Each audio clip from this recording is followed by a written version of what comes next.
Hello everyone and welcome to the season so far here in Club Deck Corner. A special episode where we discuss the season so far, review our choices from our season preview pod that we did at the start of the season, and we'll finish off with trying to piece together what remains for the rest of the season. What a buzz, lads. What a buzz. I am Scott Carney and everybody's here. Ali, how are you? I'm very well. Can't wait to get stuck into the first part of the season there. It was very positive, not. We'll continue the negative theme, no doubt, but it'll be interesting to see what we said back then, Carney, to what it is like now. It's not good, mate. I'll warn everybody that it's not good. Scotia, how are you? Yeah, I'm okay. Just kind of slowly waiting for the World Cup to come around so that sort of football's on the telly constantly, because it's this mad wee week where there's not really anything on in terms of football. You know, usually if there's no Rangers game on, there's at least something else on. But today there's nothing. So I'm sitting here just waiting for the World Cup to come around. Is there actually no football today at all? Women's football. I think there's a lot of women's friendlies today. And then there's an awful lot of the men's friendlies tomorrow. Scotland are playing Turkey. Who cares? Who cares? Ryan, how are you, mate? Yes, I'm okay, mate. A day closer to getting the news we've all been waiting for. No. This Piers Morgan Ronaldo interview. I can't wait for it tomorrow night, boys. It should be tasty. But aye, that'll be a good laugh event tonight. The way I'm looking at it is at least I've not predicted that Marco Negri is the best striker that I've seen, so it can only be up for me. It can only be up, mate. It was funny. It was funny when I look back at it. It was funny. So before we start, shameless plug, as always, please subscribe to the channel and like the video. Also leave your comments and your opinions on what we're going to discuss tonight. Additionally, if you would like to go a step further to support the pod, you can join the YouTube channel for as little as 99p a month. You can also buy the podcast a coffee and join the Coffee Buying Legend membership via buymeacoffee.com.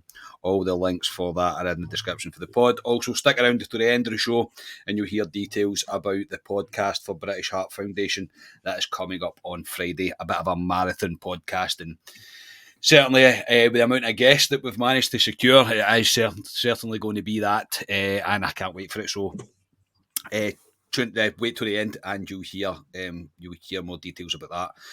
So I sent you a brief agenda for this, and just as we started talking and Ryan was saying we're a step closer to the news we've all been waiting for, we'll probably kind of wrap that into the kind of start, I suppose, as well, with our overall thoughts of the season so far. Ali, now, we all called it, mate, that the board probably weren't going to do anything. There has been WhatsApp rumours aplenty kicking around, all sorts of nonsense if you've heard it. But the board have still not done what I think all four of us think that should be done and should have been done a while ago. They've still not done it, so it looks like it probably won't happen, in my opinion, because I don't see the point in prolonging it. If it was going to happen, I believe it would already have happened. So your thoughts on that, mate, and your thoughts on the overall season so far?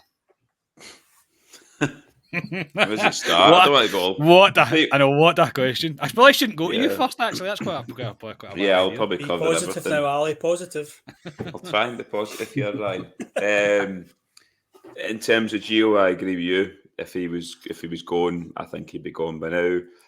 I think there's about 4 million reasons why Van Bronckhorst is still there in terms of the payoff package for him and his backroom staff.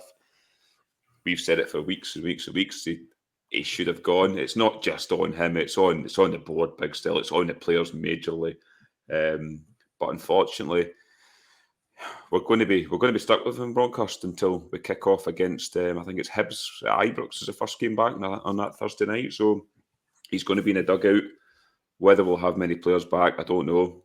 I know Ryan Jack came back, but I know he's away with Scotia Scotland tomorrow night, so they'll no doubt get injured there. So, but no, in terms of Gio, I don't know what else more we can say about it. We've said our feelings on it. Every Rangers fan has said their feelings on it, but we all know what's happening in terms of they're not going to push the button, Rangers. So, unfortunately, we need to get on with it at the moment, and it's soul destroying. And this is what I feared rolling into the World Cup, this bad feeling. And it's just going to rumble on until we meet Hibs at Ibrox. But that's my bit in Gio. Overall in the season, I don't know if you'll break it down, Karen, you probably will, but the positive was getting to the Champions League was a positive, but the rest of it, complete negative. Another positive, you could say, we're in the semi-final of the League Cup, if you want to say, against Aberdeen at Hampden.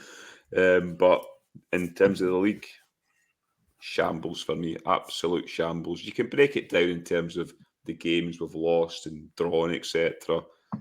But it's certainly not good enough to basically concede the title in November.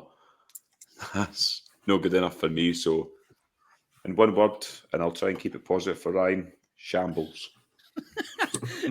Yeah, I can know, mate. It's I would tend to agree. Look, there's been a number of things, and don't get me wrong, when we come on and speak about our choices that we've done in the preview pod for like play of the year, etc.,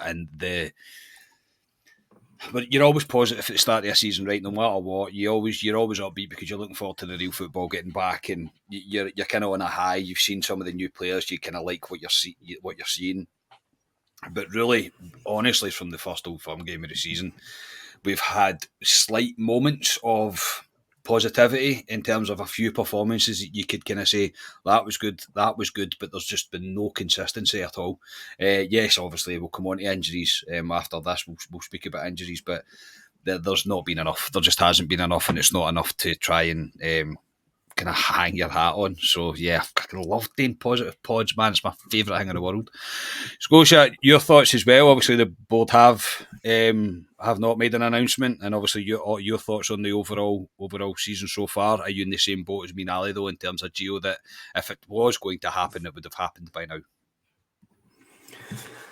In terms of Gio, I think if he was going to be let go and someone else brought in, then the ball would have been set in motion already. We would have maybe heard a wee bit more sort of coming from the club in that regard. Not really heard much at the moment. Although I think I listened to the Heart and Hand Daily Update. It was saying that obviously some of the players will be away on international duty for these friendlies tomorrow and over the next few days in the World Cup. But they're all on a break for about 2 weeks. I think they've got 2 weeks off and then they're back in after 2 weeks. So they maybe do have like this next week, if they're going to do something, that someone will break this week. But if nothing's done by then I think you can be fairly certain that the Gio's in for the long haul until we get absolutely gubbed on the 2nd of January, no doubt. But so yeah, I think that Gio's going to be sticking around. I think the board have got a few options, a few things, and I know you talked about the injuries, which is probably one of the major things that's maybe giving him a wee bit of leeway with the board slightly. Yeah, on the season overall. Yeah, like Ali, getting into the Champions League was great, considering as well that the performance we put in that first game against USG. When, we were like, oh, what's going on here? We managed to turn that around, get decent results against PSV, get into the Champions League. After that non-event, it was an embarrassment, if anything. Domestically, see if we'd done this 3 weeks ago, I could maybe have found a way to spin some positivity on the season domestically, because really all that was the Celtic result was the kind of the major one, and then the draw against Hibs, which I think we all said, because of Lundstrom getting sent off incorrectly, that really changed the game. I think if we stayed with at least 10 men, we would have seen that game out. But there was all these underlying issues in some of the games that you were like, you could see something coming, and it was these last 3 weeks really have been the nail in the coffin for us domestically, with the draws to Livy and St Mirren and the St Johnstone defeat as well. So shambles, yes. Yeah, I agree. The last 3 performances should have been it. It should have been it. It really should have been, because we were clutching on to limping away to the World Cup to get the 3 games wins, 9 points out of 9. There was no excuses for it, and now we're left with. We've made all our excuses, and the boards don't really seem to be making any right now, which is only going to add fuel to the fire. Honestly, I just don't know why they do it, but there you go. That's where we're at just now. The definition of insanity is doing the same thing over and over again and trying to get different results. I think that's the thing for it anyway. Hang on, I'm just trying to find my seatbelt, everybody, because strap myself in, because Ryan Haymarch is up next. Ryan, I know you're in agreement, mate, without even saying that if it was going to happen, it would have happened. I think I'm going along the lines of that. I get where Scotia's coming from. We might have this week, but I just don't see it happening. And your thoughts on the season so far, mate? Well, firstly, look what Rangers have done to our positive Scotia. Look what I they've know done. they've broken him. He's called the Old Firm on the 2nd of January. He's called it. He's just went, nah, it's not happening. We're getting bumped. And that's what Rangers have done. So shame on you, Rangers. Shame on you for letting us bring him down to this level. Where do you start? We'll start at the beginning. We're limping straight away with USG, which I forgot about, the domestic game as well. In Livingston, we just didn't come out of traps, really slow, lethargic, and that was the theme throughout the beginning of the season. We had the odd score line, like I think it was Ross County, we beat 4-0. But the only performance I really enjoyed in terms of Rangers' style of play and was the second half against Aberdeen. I thought we were really good, and I remember texting the chat and saying, I think I enjoyed myself today, like kind of tongue in cheek. I was like, I actually was happy walking away from Ibrox today, which is an unusual feeling at the moment, as we all know. Rangers just haven't started. The recruitment's not been right in the summer. Obviously, you guys have watched a couple of you have watched the podcast back.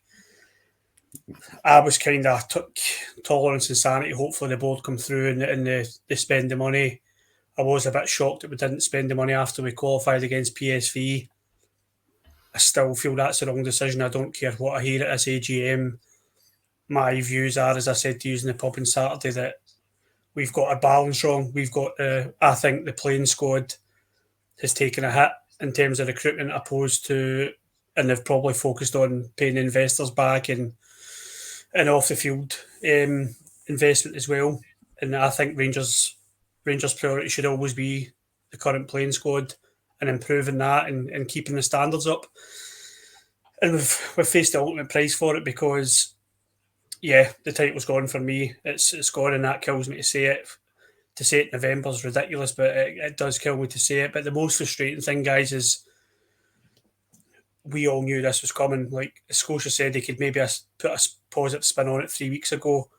3 weeks ago, I'm pretty sure 75% of us were saying this is going to happen before the World Cup. This title's going to go before the World Cup. I certainly felt like that. I maybe didn't say it in the pod. I certainly felt like that. I did. And unfortunately, look at the opposition and they're the opposite. They're flying, they're fast, they're attacking, they're banging goals in. And they're the opposite of us at the moment. They've got their recruitment right and they've got everything right at the moment. And we're a shell of the team that won the title a couple of years ago. And that is on the board. And as I said on Saturday, I'm past the stage of calling Van Bronckhorst out anymore. I heard there was a Dutch guy on Sky Sports News earlier today who hasn't spoken to Van Bronckhorst for years, but seems to know everything about Van Bronckhorst, and apparently he's staying. But I don't know whether you take that with a pinch of salt. But yes, Van Bronckhorst looks as if he is staying, and it looks as if it's all about money. Whether it's him, whether it's the board, but it does look as if it's about money, because if it wasn't about money, I think the board would have removed him from his position and looked to get that new manager bounce get into this World Cup. And it's not happened, and we've faced the ultimate price. Yeah, it's hard to disagree. In terms of, it's obviously, people have put forward the argument, it's due to like, if Celtic's form wasn't as good, or if Celtic weren't so many points ahead, you wouldn't be calling for this. But I completely disagree with that, because I would, because I can see what's happening in front of my eyes when I go to the games. I can see the body language, even of Gio Van Bronckhorst. It's been called out numerous times, the body language of him, and I am not seeing improvements ever since pretty much the Old Firm again. The confidence just completely evaporated out the team, and Europe was just a kind of prime example of that, where we just got absolutely shown up in every game. I genuinely, and maybe that's blue tinted glasses for me, I genuinely don't think we're a million miles away from Celtic. I don't, but right now, with the style of play that we have and the players looking like they just don't want to play for the manager anymore, it's hard to see how we could close that gap. Some Celtic have struggled in some games this season, of course they have, and every club is going to struggle domestically, but you can't take away from that they get the result more time than not, and that's the thing that will be the killer, because when we go behind, we all seen it happening with our own eyes when we were watching the football at the weekend. We all knew exactly what we were seeing, and yeah, it looks like we're just going to have to continue on with it and hope that Lawrence comes back as the new Zidane, Hadji comes back as the new Cristiano Ronaldo, and that's how we're going to need to take it forward going from there, because that looks like what we're going to do and what we're going to aim for. Ali, come back to you, mate. Now, all the criticism that we have been given, yes, is. You have to take other factors into it at the same time, and the injuries that we've had this season I can't remember it ever being this bad. Honestly, I can't remember like a full squad, not a full, I mean, in terms of a starting squad, if that makes sense, something to choose from. I can't remember so many players ever being out. Again, though, I will caveat that with the players that were on playing St Mirren, which are more than capable of beating St Mirren. So there's no really excuse for me in that level. But in terms of injuries, mate, is there a problem here with what we're doing on the training field? Because has Gio just had like the most terrible of luck? I don't know. They're dropping like flies each week. That's his joker card, his get out of jail card, Gio, at the moment, these injuries. And I think the board are using this. But if you look at the injuries at the moment, we have 0 centre halves at the moment because Leon King had a concussion. So yeah, well, James Sands apparently is a natural centre half, so I'm lying there. We've got one, but no, we've got no central halves. Hadji's out. I mean, you could write him through. Lawrence is out. Kamara Roof. I know Ryan Jack came back at the weekend there, but it's been.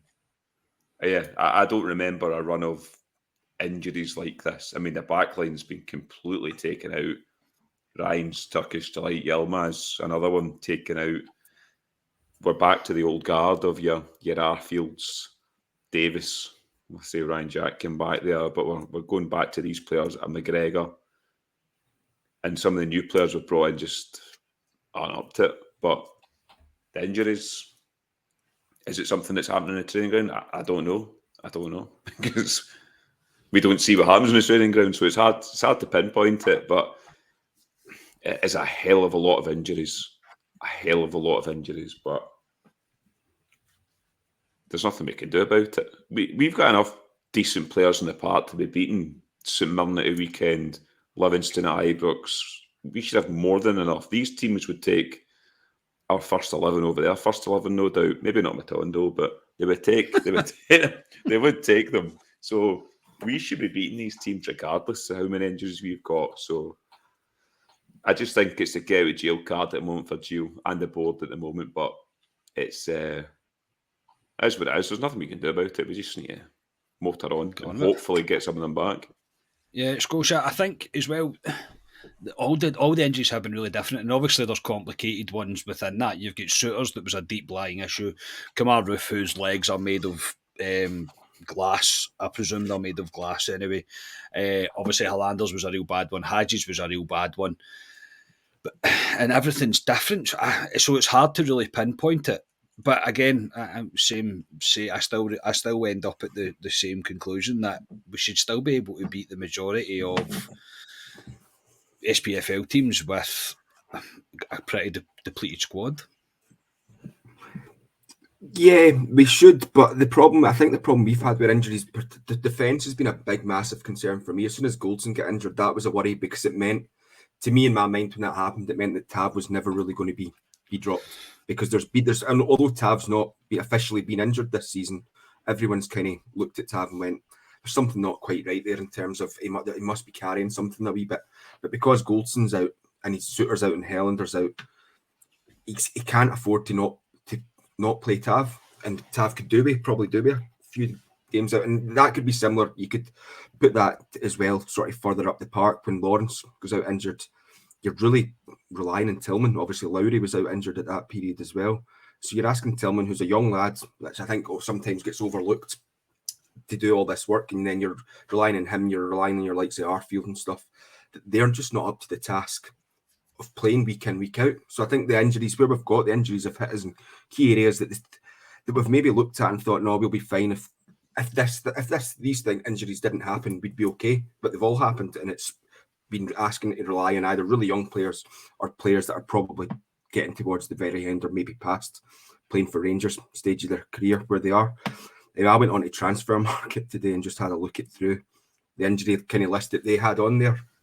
There was one name that obviously no one mentions anymore because, you know, he's had this issue since he signed, and that's Offenborough.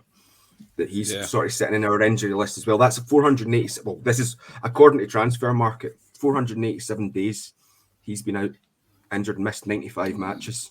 Then you've got your likes of Hadji, Helander, Suter, Lawrence, Goldson, Jack, Yilmaz, Sakala, who's took that strain, but not too bad. If we were playing a game midweek this week, we would be absolutely buggered because, like Ali says, I think Davies probably would be able to play 45 minutes, but that would be it. Jolak obviously didn't play at the weekend there. He probably wouldn't be able to play the full match.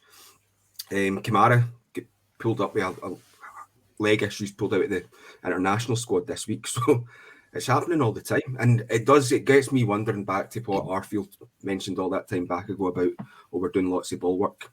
Was there enough done in kind of that stamina training that you need to do to kind of build your body up for the rigours of a league season, a condensed league season, really, given the World Cups there? Yeah, Ryan, again, this is probably my ignorance more than anything else, mate, but I refuse to believe a modern day football team is not putting the work in for fitness. I just refuse to believe that. Surely that they are doing their correct work that they're meant to be doing. And I'll take a point there that Scotia made. Do you think if we didn't have all these injuries, do you think we would be okay? I know that's a hypothetical question, mate, but I still have my doubts about the way we're trying to play football. And in terms of injuries, there's definitely a shout with the defence. I mean, we've no centre halves. We've no centre halves at all. So, yes, I think there's a shout that our defence is taking a battering with injuries. However, the problem for me is Rangers having the ball. When Rangers have the ball going forward, we're not creating anywhere near the chances we should be. And we have Ryan Kent, who's our number one. If I had the two hands here, I would do it. Number one left midfielder. We've got Tavernier, who's our captain. We've got our two strikers are fit. We've got Lundstrom, who's our best centre midfielder, apparently. So I'm sorry, like, that's not an excuse. Yes, I know Hadji and Lawrence are injured, etc. Lawrence started his Rangers career well. That's it. Hadji was not playing well before he got injured. I think even Scotia should admit that, but he does give you something different. But I won't buy the excuse of that's a problem for Rangers and use it as an excuse, because it's not. Rangers style. Rangers look lethargic on the ball. They look uninspiring. They can't create anything. They very rarely hit shots from outside the box. They don't flood the box when they're crossing the ball in. It's all pedestrian, and it's just broken for me. The whole thing's broken. And what was your other question? Sorry, I'm going down a manhole there. I've got no idea, mate. I think not. I think I'll just make the other question up. Is the only That's positive of Rangers this season Antonio Cholak? Yes, it is. Because thank God we signed that guy, because that man-child I seen on the pitch on Saturday, he can go whenever he likes. I love Cholak because I think he sticks out. His application sticks out, and he has been the one positive for me with Rangers, because I think he looks a quality striker, and he doesn't look unfit. So why does everyone else look unfit? It's a good point, mate. It's a very good point. Can you imagine where we would be if Cholak wasn't here? Honestly, can you imagine? Literally, that would not be a good viewing at all. Yeah, right.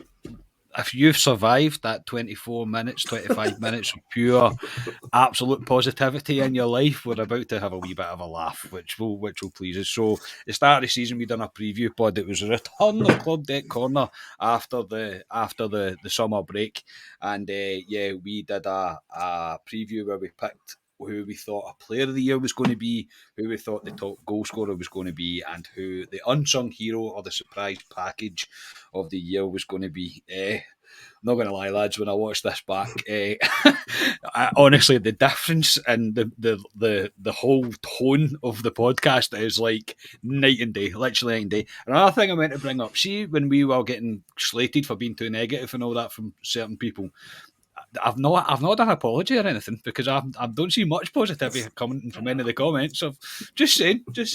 But yes, no, this raised a smile. So we'll start with the player of the year. Now, we all picked John Lundstrom, right?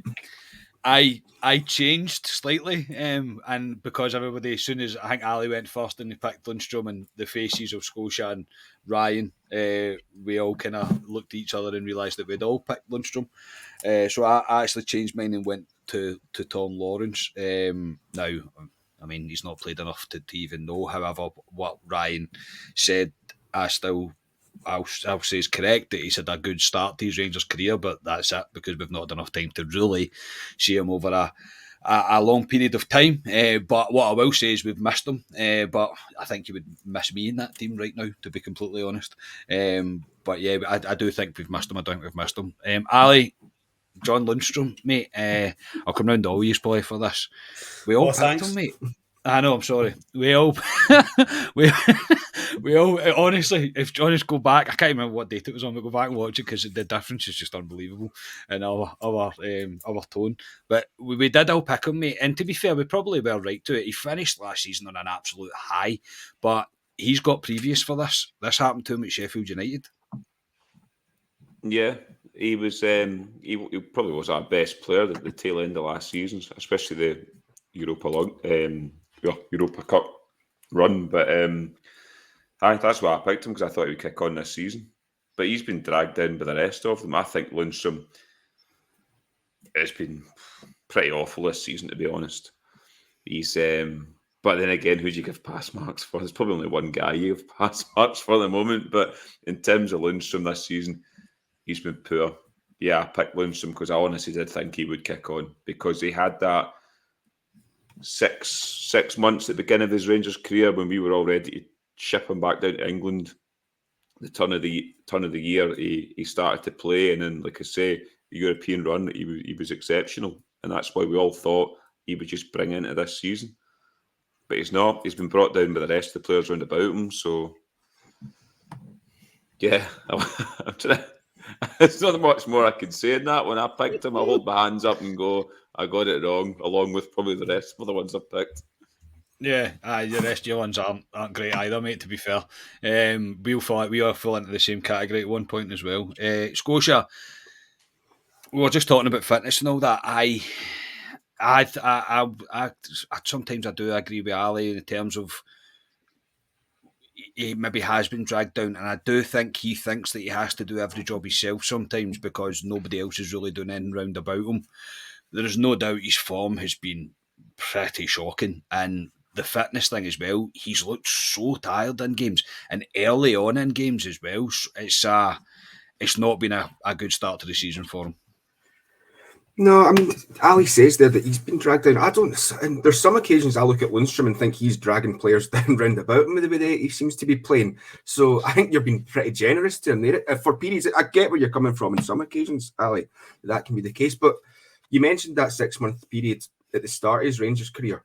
And it was during this period where he was playing with Davis an awful lot, and he was always getting in Davis's way, or Davis's was getting in his way. And he didn't really start to click into gears until Ryan Jack came back into the team, and he had like a settled midfielder beside him, and they kind of knew what they were doing, which I think this season, the only time we've really seen it was that second half against Aberdeen, where him and Sands had dropped back to defence by that point, actually. But he was playing along with Arfield there, and it seemed like he was having a decent game. This season, Lundstrom, he's been very disappointing. Is it the fitness thing? Did he run himself into the ground towards the end of last season? I think an awful lot of the players did. And there's this kind of hangover effect of having such a kind of euphoric end to the season as it was in terms of the cup, and obviously not winning the Europe, but getting to that final as well must have taken an awful lot out of the players. But he's been poor this season. Him along with Tav are two of the players you expect to kind of be leaders on the pitch, and they've not impressed me so far this season. Yeah, Ryan, he did mention on Paddy the Baddies podcast that I wasn't getting, that's not a plug by the way or anything, I'm not getting paid for that. He said that he's got a bit of an ankle issue, but he's been for scans and whatever else, and it's fine. See, when a player comes out and says that everything's fine and he's been for scans and all that, then you've got to take that as in, well, you're fit to play. You are fit to play, but you also picked him as player of the year, what would be the player of the year, mate, and so far he's not even slightly met that standard. Oft. I remember this one being my confident choice. I remember being like, oh, aye. Oh, I've nailed it. It's a banker. Aye, yeah. I've nailed it. Get your mortgage on this one, boys. This is a safe bet. Where do you start with Lundstrom? I think with John Lundstrom, we always think to ourselves, as Scotia alluded to there, that him and Tav have always got kind of Rangers at heart. They'll kind of empty the tank for us. If they're playing badly, they'll try their heart out. As you know, what's gutted me, it's kind of like finding out your wife's cheated on you.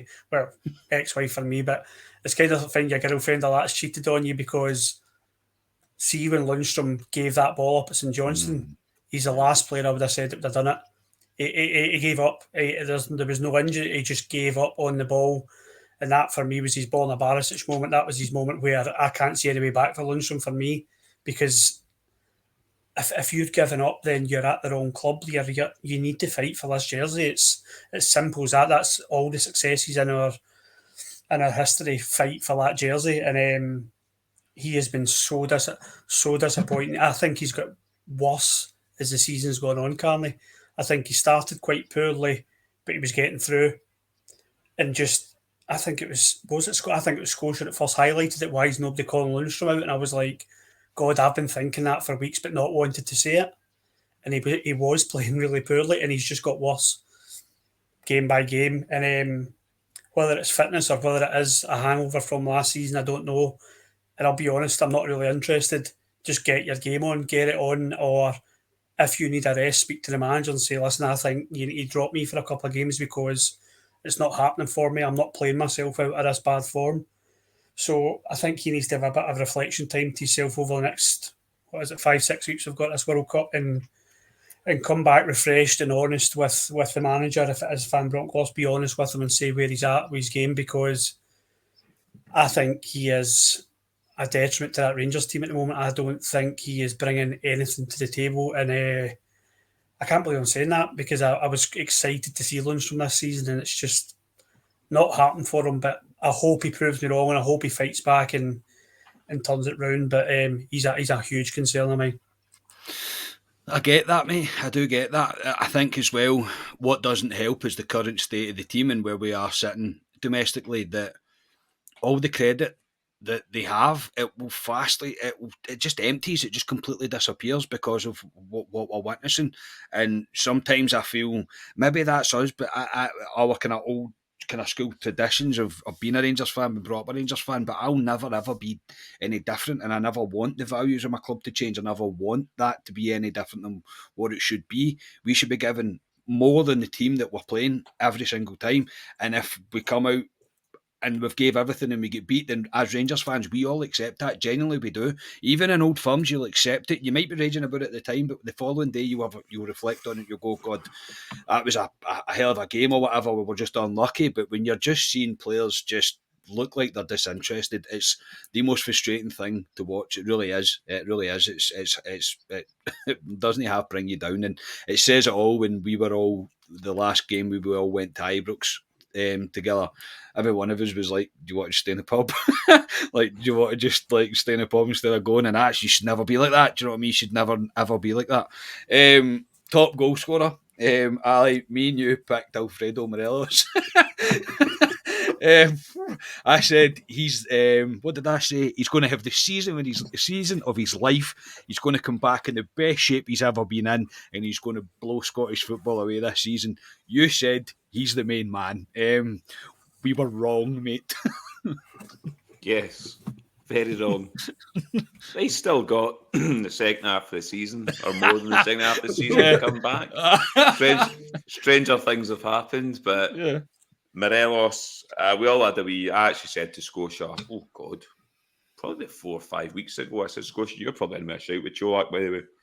And he is. Scotia's going to be right, because I can't see Morelos coming even close to Cholak.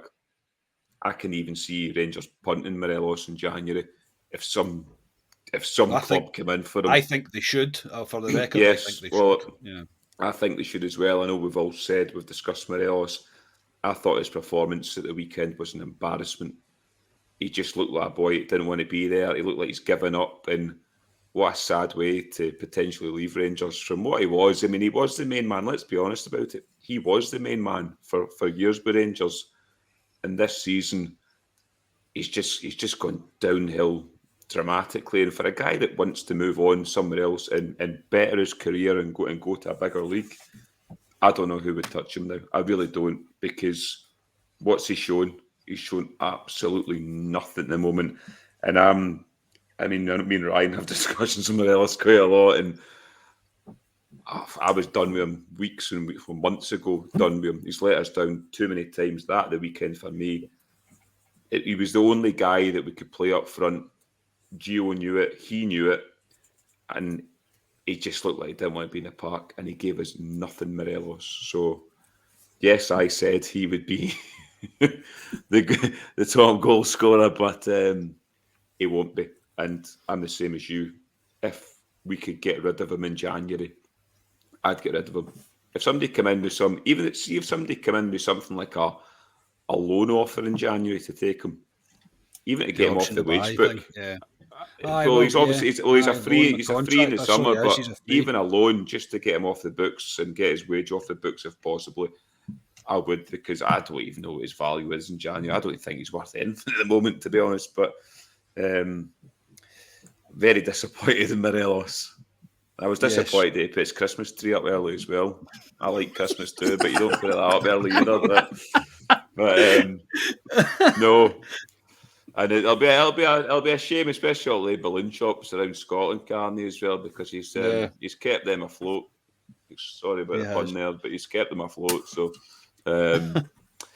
no, it's disappointing because he's went Ferrer, and I think everyone's fed up with him now. Everyone. Yeah, the wee Alfredo Morelos fanboy thing in my head is still saying the board will have to take, a small element of blame for this, because we shouldn't be letting players enter the last year of their contract. It shouldn't be happening. You should never have it, especially with players of Morelos, of Ryan Kent, of Connor Goldson when it happened. You shouldn't be letting that happen. You either make the decision, if it's not happening, put an ultimatum on it almost, and if it doesn't happen, you get rid of them. It's as simple as that, and I think that's something that the board they're going to need to learn quickly. But no, I'm the same. If we can get them gone and get somebody else in January, then I think both parties would be quite happy. And it's a shame. It would be going to end like that, but the weekend was just nowhere near it, man. Absolutely nowhere near it. It really wasn't from Alfredo. Scotia, you picked Tony Goals, mate, and so far you're spot on. You're welcome. Yeah, it's smuggling coffee up, please, Scotia. No, I've not watched it back, but I think the reason that I said is Pitcholack was because I was like, right, he's going to be a striker, so he'll need to get fire goals in because we want to get into the Champions League. And I think at that time I was expecting Alfie to be back start of September, mid-September. I mean, it's November now, and I don't think Alfie's still quite fully back. But no, positivity then. Cholak, and he's doing well. He's got 11 goals domestically in 14 games. He has been, ever since he's got announced, though, as being the player of the season for, what was it, October. He's kind of hit a wee barren spell, but that's kind of coincided with us dropping lots of points and kind of not doing much. But no, it's Cholak. But I'll just look. Speaking on Morelos, he's our fourth top goal scorer on 3 goals, with only 1 start and 11 off the bench. And out of our squad, right, out of the 26 players that have featured domestically for us, only 10 of them have scored, and Alfie's our 4th on 3. God, it's almost. sorry, just for interrupting there, but see with Cholak, it's almost like we've replaced the issue we had last season that it was only Alfie that was scoring. So we've just basically replaced Cholak for Alfie, and it's because Alfie's been frustrating this season that he's not managing to contribute very much. Yeah, who's our second top? Tav, with penalties? Well, you can go on to Ryan and Ryan can discuss his just making sure. Yeah, because it is his bit now.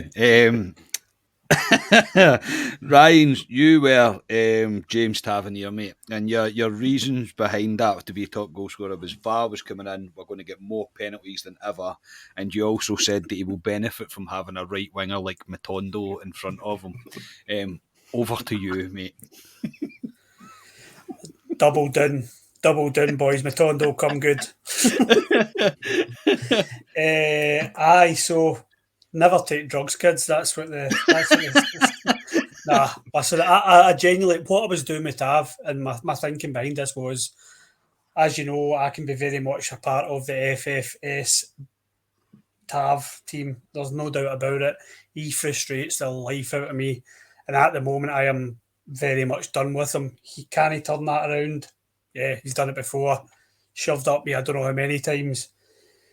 So, but I still criticise Tav. I think he's, from open play, I think he's terrible at times. I think he doesn't shoot enough. He doesn't take people on enough. He doesn't cut inside enough. He's constantly looking for that early cross. Because I think he has got a good shot on him. And I just hope that maybe having a right winger in front of him would allow him to cut inside and get involved with the striker. And it's interesting if the figures Scotia gives there with who's scored goals. And yeah, I think you're right, Scotia. I think you're nailing the head that we have replaced the Morelos goals with Cholak and nothing else. That's all we've done, because that just highlights for me that the system we play is flawed.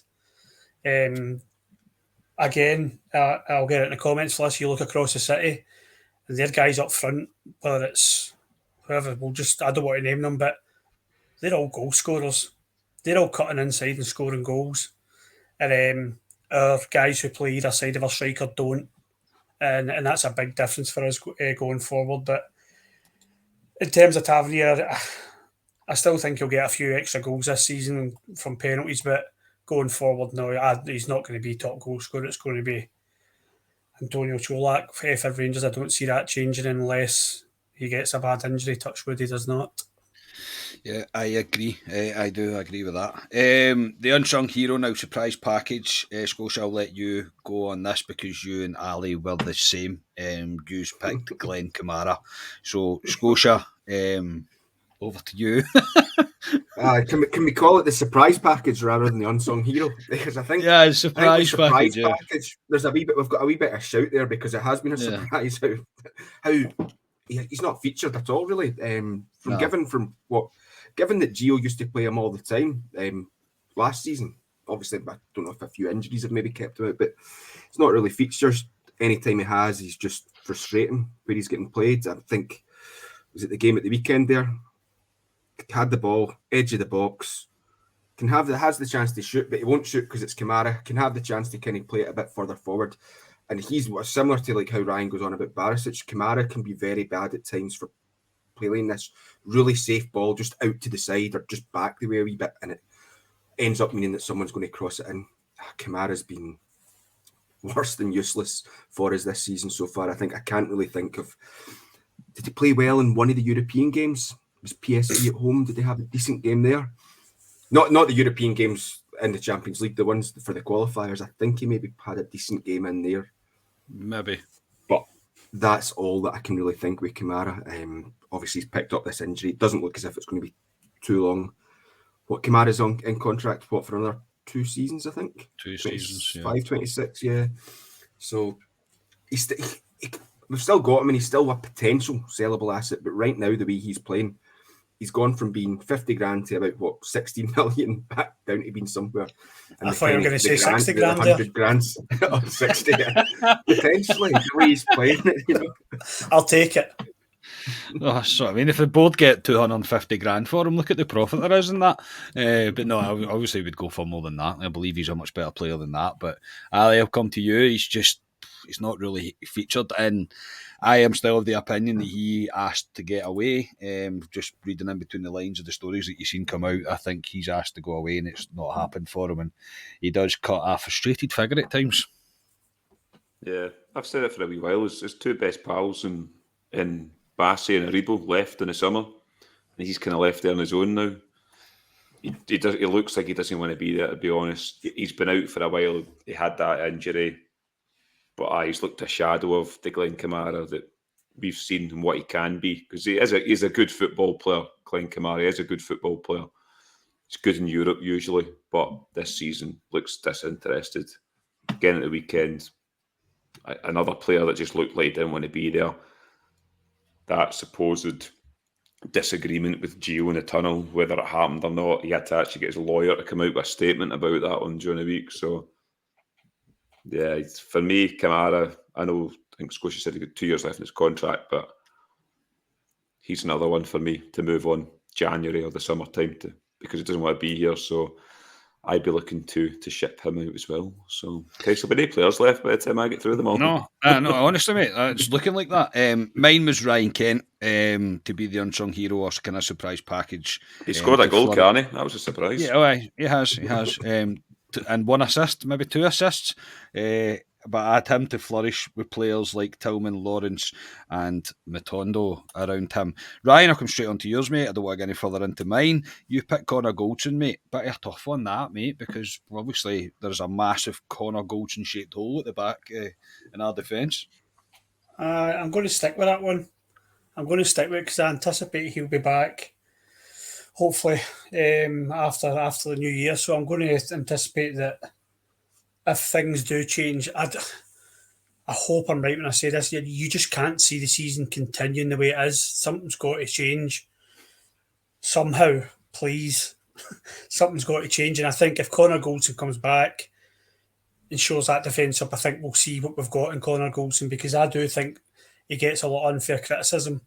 But there's definitely a hole. And even in terms of organisation at centre half, you could see him and Davies were just starting to form a kind of partnership together, and I was quite happy with the two of them. So yeah, I'm going to stick with Connor Goldson as being my unsung hero. I think if he, God willing, gets his fitness back and goes back into the team, I think a lot of people realise what we've got in Connor Goldson.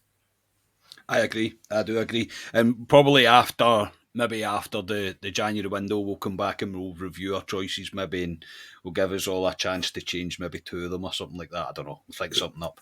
But you did mention, obviously, the rest of the season can't go on like this, and it kind of leads me on perfectly to the kind of last thing we'll speak about.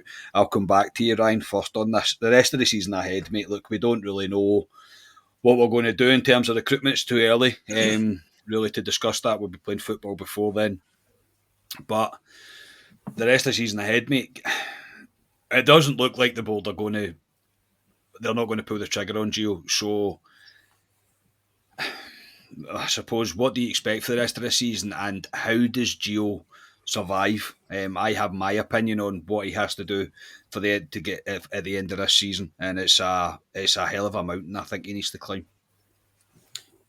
I'll tell you what I want to happen, and then I'll tell you what I think is going to happen. So this is financial. I think it's very clear it's financial that we are holding on to Van Bronckhorst and his management team, and the reason why they've not been relieved of their duties is due to the financial package that they probably won't, or they're probably entitled to, as we always forget as fans.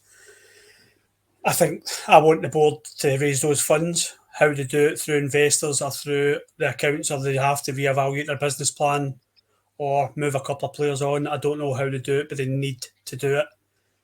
And then I want them to bring a new manager in, and I want them to steady the ship, and I want them to do similar to what Alec McLeish did in his first season and win the 2 cups, and give us some optimism going into the following season, and some hope and something to be positive about and talk about in this podcast. Do I think all that will happen? No, I don't. I think Van Bronckhorst will be here on the 2nd of January. And I'm very much in the same camp as Scotia, but I think it's going to happen on the 2nd of January, because I don't understand how anything could possibly change with those players' attitude, I'm going to say, because it does look as if a lot of them do have a bad attitude and poor application towards their team.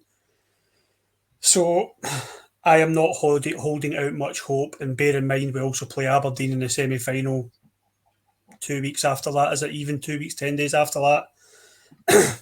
So I fear that it's going to be, if I'm being honest, a trophyless season this season. Again, Carney, I don't see how we can possibly outdo that lot. I think we've got a big game against Aberdeen at Hampden to overcome before we even think about playing that lot in the final. So I think the board will not take action, and I fear that we're going to end up trophyless this season. Sorry. It's okay, mate. It's fine. It's your honest opinion. It's always going to be like that. My take on it, for what it's worth, I will agree that I think if the board are going to act, it's going to be far too late. It's going to be at the point where we're only going to be left in probably one competition. Because I honestly think even if Gio's in charge at the start of January, it doesn't matter what happens at the 2nd of January, he'll still be here after it, no matter what the scoreline is. I don't see how the club would then the board would then bite the bullet then, because why have you wasted all this time? All you're doing is open yourself up to criticism, and it's a hell of a nail to hang your hat on, really, if that's what they're hoping for to change this season around. So I think Gio's going to be here probably until the end of the season, and yeah, I struggle to see where we get success from. In order for him to save his job, genuinely, and he'll get slated for this, and it'll be blue tinted glasses and whatever else. And for me, for him to save his job, he has to win the league, and he has to win a cup.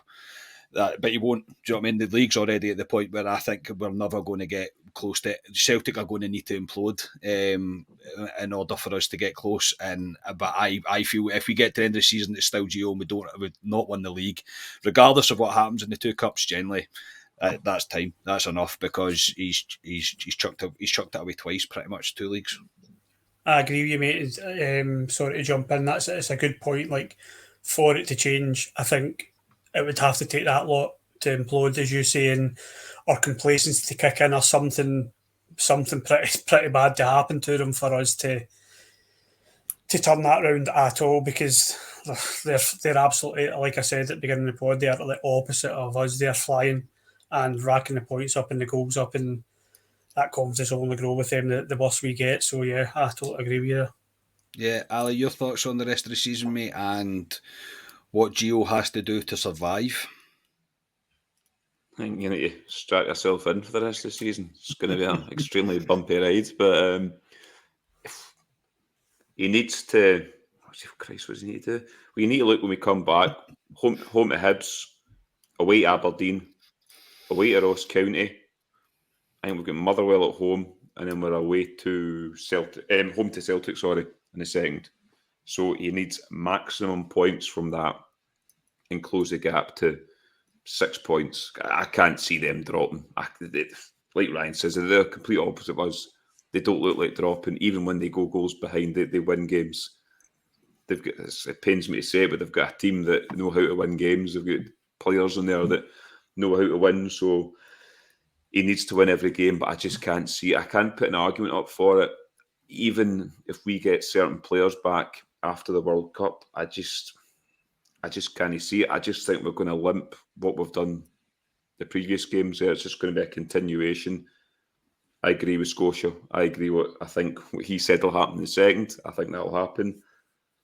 And then they make a decision. What do they do? Because it's a January window. Do they remove him and bring a manager in and give him a bit of a window, or because if they've got Van Bronckhorst still there, they're going to have to back him at some point in that January window if the injuries are still bad too. So I agree with you, Carney. I think he's with us to the end of the season. I really do. Mm-hmm. And to me, we all know, we've all said he should be removed, but he needs to win the two cups. To me, the league's the be all and end all. We need to win the league. That's what you need to win the league as Rangers manager. But for him to have any slither, he has to win the two cups and close the gap. Like, what was it? It's at 9 points, pretty much 10 with their goal difference. He has to close that gap significantly and leave a charge in the remainder of the season. But I can't see it at all. I really can't, because, yeah, I don't know what his philosophy is. So I'm the same camp as you, Carney. I think he'll be here at the end of the season, and a lot of Rangers fans won't want to hear that, but I think he will be here at the end of the season. I just think we need to accept it now. Did the board come out and back him? Because they need to come out and say something at one point, I think, the board. I wouldn't hold your breath. No, they won't. I wouldn't hold your breath. So there's 3 Old Firm games left of the season. That's right, isn't it? Yeah. So, I mean, even the internal optimist, if you want to look at things on paper, would close the gap right down if we win all 3 of them. But I wouldn't be putting a tenner on Rangers to win all the 3 games. Generally, I wouldn't. I don't see how we would. And even if we did, I still don't see winning every game from now on. I don't see how that changes regardless of what player comes back or what investment he might make. Okay, we might get it's very rare you bring a player in at January that hits the ground running. It's very rare that happens. They usually need more time than that. So no, yeah. So it's safe. Sorry, Ali, before I move to Scotia, if Gio wins 2 cups at the end of the season, do you keep him on as manager or does he go in the summer? I wouldn't personally, but I think the board will. Oh man, this is great, isn't it? Scotia, your thoughts ahead of the rest of the season, mate, and what do you think Giovanni has to do to survive? Well, it's mainly been covered, isn't it? It's like Ali says, there's this wee period that we've got once we're back after the World Cup, up until the Old Firm game, that we really need to be winning all the games there.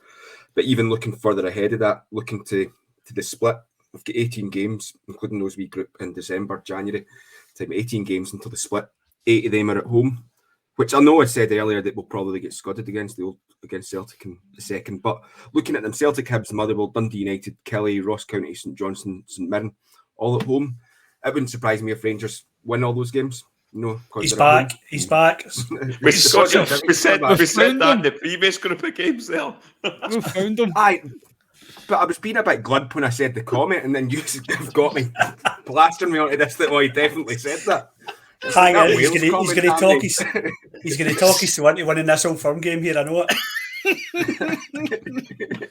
We need a wee bit of positivity because I'm just sitting here going, "Oh dear, we've been very, very nice." I'm not, but I said that with a wee bit of glibness when I made the comment. But you look at them in those home games. Yeah, Rangers could probably win them all. But then you look at the 10 away games that we've got: Aberdeen twice, Dundee United, Kelly, Ross County, Celtic, Hearts, Hibs, Livy, Motherwell. You're not telling me that we're not going to drop points along there. So, yeah. I mean, it's going to take a superhuman effort from Gio, from the squads, and a bit of an implosion from Celtic as well, if we were to get the league this season, if you're being really honest. Stranger things have happened, but I don't see it happening this time round. So, no, I think, sad to say, but it's only November the 15th and almost conceding the league, I think. What does Gio need to do? I think for some people a treble probably wouldn't be enough if he could somehow manage that, which I don't think he can. I think for some people that wouldn't be enough, that they've already made up their mind about this. I think it was just me and Ali that were on one of the pods that we'd done, and I wanted to bring this question up because it was just the two of us. I didn't. But it's this thing about what does it need to take to be a Rangers league winning manager, and looking at it in the evidence of history for Rangers managers, you need to look a wee bit insular, and it needs to be a kind of British style manager that wins you leagues, because we've not really had much evidence of a foreigner winning. I know Advocate did, but you need to consider the amount of money that was in quality player that was in those squads then. It was Gio. For me, it takes me a long time to get to the stage where I want a manager out, but then equally it takes me probably a wee bit longer for that manager to switch my mindset. Once I've wanted out, it'll take me a while. So I don't even know if he wins the treble. Unless the performances somehow skyrocket as well. I don't know if it would be enough for me to keep him on. Can you imagine me won the treble? Can you actually imagine me won that treble? My God, man. That would certainly buy the board a bit of time. But look, I'm sorry as well. I'm not sorry because we call it as it is. And if Scotia, who is honestly the internal optimist on this podcast, he generally usually talks me down sometimes with some of my opinions I'm having. But if he's having this, then you can understand why we're all like this. What we've seen so far this season is nowhere near what we expect from Glasgow Rangers Football Club, and it is as pure and simple as that. And the board need to act, but they won't. Right, before we go, just the wee message positive, I suppose. Just the kind of final announcement of the pod marathon that I have decided to do on Friday for the British Heart Foundation. Now, most of you will know the story. I'll explain it all in full detail on the actual show of why I'm doing it, but it's all in honour and in memory of my sister. So we'll be going live at 6:30 on Friday, as if it was a usual live slot, but we're going to go for a lot longer. There's a Just Giving link that's already active, and thank you for the donations so far. Genuinely, I can't believe how many donations I've had already. It's absolutely superb. The link will be live until a week on Friday, and also on the night of the live show. If you don't want to donate through Just Giving, even though I do encourage you to do so, rather than doing it through the live chat. If you still want to do it through the live chat, that's absolutely fine, but more of the money directly will go to the charity if you do it through Just Giving. But again, whatever's easiest for you. But any donations that we get in the live chat on the night will be going straight to the charity as well. We are welcoming Martin from Arable, Stevie Clifford from Four Lads, Chris from Rangers on Tour, Mason from the Gallon Few, Joshua Barry from the Rangers Review, Scott for the Battle Fever pod, and hopefully adding a few more. It looks like this is Ibrox as well are coming on board as well. And of course, these three beautiful gentlemen that are with me tonight will be popping in from time to time to make sure I've not fell asleep in my chair or passed out or anything ridiculous like that. I'm acting like I'm actually running a marathon. I'm not. I'm sitting down for a long period of time talking about Rangers. But no, this is...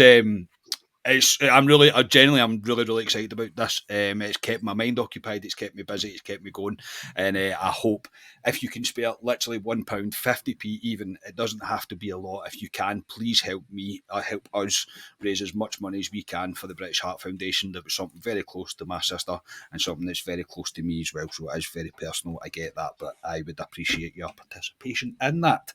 That'll do us for tonight, gentlemen. I'll see you on Friday. I'll get your ready break in you, get a good sleep in you, and we'll go for it on Friday. So for tonight, Ali, thank you very much, mate. No problem. Another negative podcast for our viewers out there, which they'll like. I know the guy Ryan was speaking to doesn't like us because we're too negative. So, but like I say, we'll always say what we see. I think folk appreciate the honesty from us, to be honest, that most of our listeners. There's no point sugarcoating it. So I'm looking forward to Friday, Carney. It's going to be, I don't know how long you're going to be going in that night. Is Scotia sitting in a bath of beans while he's recording as well?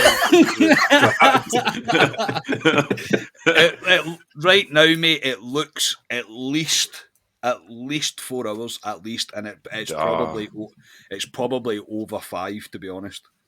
That means I'm a celebrity getting out of here, Carney. I might need to pop that and come back on. Only joking. Yeah, but, that's fine, mate. No, you can.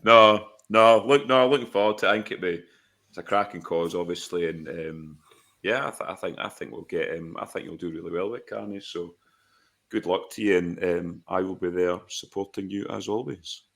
Because you don't have a choice, mate. But I know, I'm kidding on. I really appreciate it, mate. I do. Scotia, thanks very much, mate. Cheers. That was a bit better than I thought it was going to be, but it was still very negative. But that's probably where Rangers are at the minute. They're not given as much confidence. So let's hope that after the World Cup, Rangers can actually come back and give us a wee bit of positivity. But yeah, like Ali, really looking forward to Friday night. So speak to you then.